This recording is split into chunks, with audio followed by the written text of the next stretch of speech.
رحمت الله نبیل ولسمشر غني ته چیلنج ورکړ. ګرانو لیدونکو السلام علیکم. د مطلب له شریکېدو وړاندې چینل حتما سبسکرایب کړئ.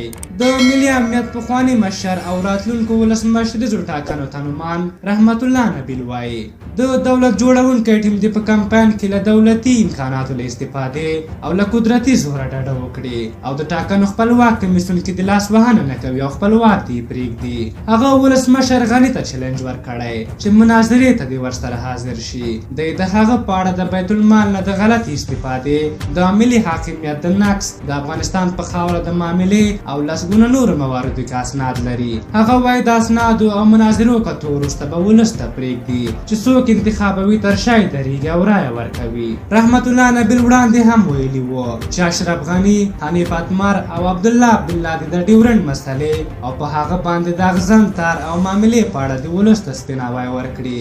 دا وې د رحمت الله نبیل خبرې، خو په دې خبرو باور کول ځکه ستونزمن ښکاري چې د نبیل په څېر ډېر وویل چې اسناد لري او هر څه به روښانه کوي، خو کله چې وخت راغی او یا اسناد ترې وغوښتل شول هېڅ هم ورسره نه و او یوازې ادعاوې او د تخریب لپاره یې دا خبرې کړې وې. که رحمت الله نبیل رښتیا هم داسې اسناد لري نو له اشرف غني سره د مناظرې پرته یې هم رسنیو ته ښکاره کوی شي چې له دې سره به ولس ته تور او سپین معلوم شي.